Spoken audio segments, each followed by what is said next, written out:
की कली। इस फिल्म के गाने का क्या कमाल थे। रफ़ी साहब ने जब रिकॉर्डिंग का दिन आया तो शमी जी ने रफ़ी साहब से कहा कि मैं गाने में कुछ ज़्यादा चाहता हूँ। तो रफ़ी साहब ने हाँ कर दी। तो नैयर साहब ने कहा कि ये बहुत मुश्किल हो जाएगा, लंबा हो जाएगा। रफ़ी साहब ने इस बात पर एग्री किया हुआ था। शमी जी ने कहा मैं उस वक़्त क्रेज़ी था तो डिसहार्ट हुआ क्योंकि मैं बहुत सारी एफ़र्ट इस गाने पर करना चाह रहा था। रफ़ी साहब से रिक्वेस्ट की तो उन्होंने कहा मैं नैयर साहब से बात करता हूँ।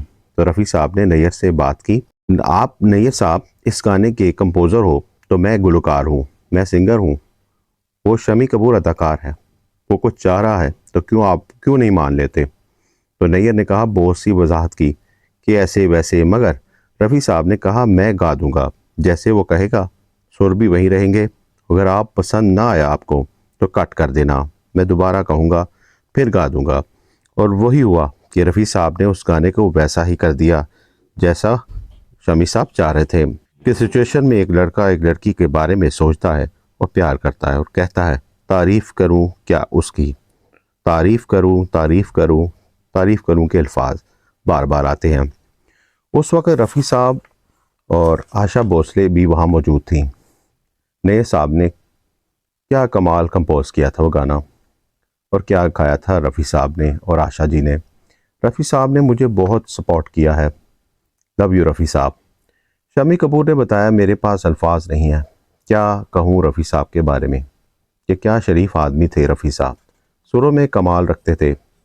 मुझे अपनी ज़िंदगी में अगर कोई बहुत बड़ा अफसोस हुआ है तो वो सिर्फ ये कि रफ़ी साहब की आखिरी वक्त में उन्हें मिल नहीं सका और वो देख नहीं सका उन्हें, क्योंकि उन दिनों में क्योंकि मुंबई में नहीं थे। ये मेरे लिए एक अजीब सी दास्तान है कि वो मुंबई में ना थे, अपने गुरु जी के मंदिर पर थे जो कि पहले भी जाया करते थे। शमी जी ने बताया कि एक बंदा आया भागता हुआ और कहा शमी जी आपसे एक बात करनी है। तो बोला क्या करनी है।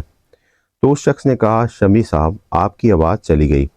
शमी जी ने कहा मेरी आवाज़ तो मेरे पास है। तो उसने कहा शमी जी आपकी आवाज़ चली गई। शमी जी ने कहा मेरी तो समझ में नहीं आया उसने क्या कहा। शमी जी रफ़ी साहब चले गए, आपकी आवाज़ चली गई। उस वक़्त शमी जी ने बताया कि मैं क्राइंग करने लगा, मुझे कुछ समझ ना आया था कि मैं क्या करूं, और मेरी ये बदनसीबी कि मैं उनके पास नहीं था। ये था इंटरव्यू जो शमी कपूर ने बातें बताई थी। अगर आपको हमारी वीडियोस पसंद आती हों तो हमारे चैनल म्यूज़िक सुने अनसुने वन को लाइक और सब्सक्राइब कर दिया करें। शुक्रिया।